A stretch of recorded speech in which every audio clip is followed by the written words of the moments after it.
Good morning students. आज मैं UP board class 6 के बच्चों के लिए इंग्लिश सब्जेक्ट से लेसन 1 लर्निंग टुगेदर के क्वेश्चन आंसर लेकर आई हूँ। तो चलिए बच्चे शुरू करते हैं। कंप्रीहेंशन क्वेश्चंस यानी बोधात्मक प्रश्न।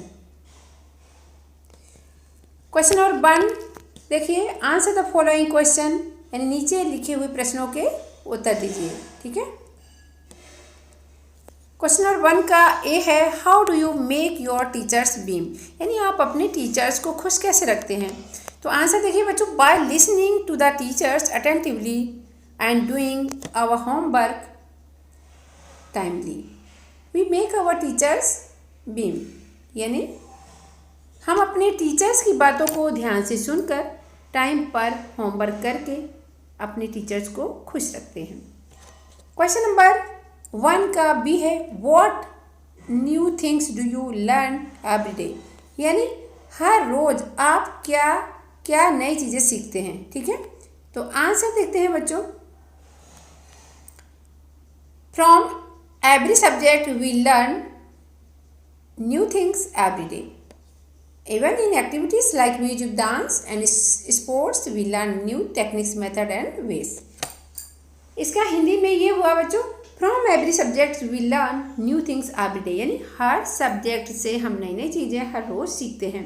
Even in activities like music, dance and sports we learn new techniques, methods and ways, यहाँ तक कि डांस, संगीत और स्पोर्ट्स की एक्टिविटीज़ से हम नए नए तौर तरीके सीखते हैं। ठीक है, क्वेश्चन नंबर 1 का सी है, name the subjects you study in your class, यानी उन सब्जेक्ट्स के नाम बताइए, नाम लिखिए जिनका स्टडी यानी जिनका अध्ययन आप अपने क्लास में करते हैं। तो आंसर देखते हैं बच्चों, वी यानी जो भी सब्जेक्ट आप अपने क्लास में स्टडी करते हैं उनका आप नाम लिख सकते हैं। Okay, we study history, geography, civics, science, English, Hindi and mathematics. इसका मीन्स हुआ है, वी स्टडी मीन्स हम अध्ययन करते हैं हिस्ट्री इतिहास का, जियोग्राफी भूगोल का, सिविक्स नागरिक शास्त्र, साइंस विज्ञान, इंग्लिश हिंदी और गणित का, यानी हम इन सब्जेक्ट्स का अध्ययन अपने इस क्लासरूम में करते हैं। नेक्स्ट क्वेश्चन है, how do you enjoy with your friends in school, यानी आप अपने मित्रों के साथ एंजॉय किस प्रकार करते हैं। तो आंसर देखते हैं बच्चों, we study together, okay, play together in the games period and share our tiffin in the break. In our free period we talk at length on the topics of our interest. ठीक है ना, इसका हिंदी में है, we study together। जैसा कि आप जानते हैं कि आप एक साथ सभी बच्चे स्टडी करते हैं ना क्लास वाइज, तो कह सकते हैं वी स्टडी टुगेदर। और क्या क्या करते हैं, साथ में खेलते भी हैं, तो बोल सकते हैं वी प्ले टुगेदर, है ना। गेम्स के पीरियड में खेलते हैं तो कह सकते हैं कि we play together in the games period. और लंच में क्या करते हैं, जो अपने बहुत ही अच्छे दोस्त होते हैं वो एक साथ लंच करते हैं और आपस में टिफ़िन शेयर करते हैं। वही चीज़ें इसमें लिखी हैं कि we study together, play together in the games period and share our tiffins in the break. In a free period we talk at length on the topics of our interest, यानी free period में हम अपने interest के topic पर बातें करते हैं, discuss करते हैं। ओके, क्वेश्चन नंबर 2 देखते हैं बच्चों, match column A with column B to complete the lines of the poem, यानी कॉलम ए को बी से मैच करके पोएम की लाइन को कंप्लीट कीजिए।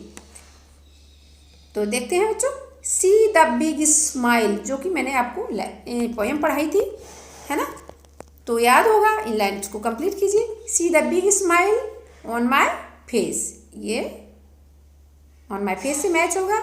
We work hard each busy day, ठीक है। 9 times 9 is 81। Book to read, poems to say, reading, writing, spelling too. ठीक है, ये कंप्लीट हो गया। नेक्स्ट क्वेश्चन देखते हैं बच्चों, वर्ड पावर, यानी वर्ड मीन्स शब्द, पावर मीन्स शक्ति, यानी शब्द शक्ति।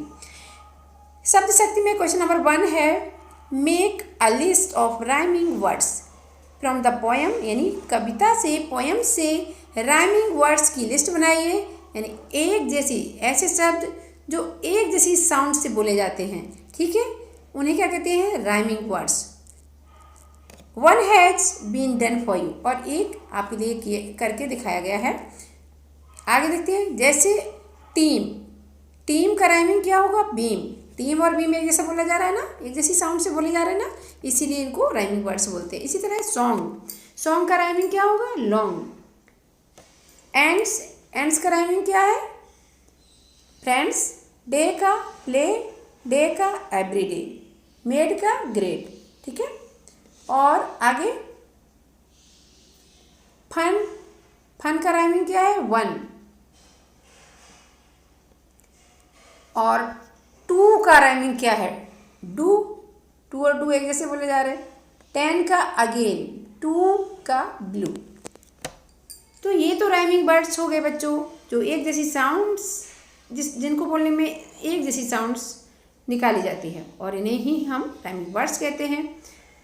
तो आई होप आपको क्वेश्चन आंसर अच्छे से समझ में आए होंगे, और अगर समझ में आए हैं तो बच्चों एक काम कीजिए कि वीडियो को लाइक करें, शेयर करें, कमेंट करें। अगर चैनल पर नए हैं तो चैनल को सब्सक्राइब करें।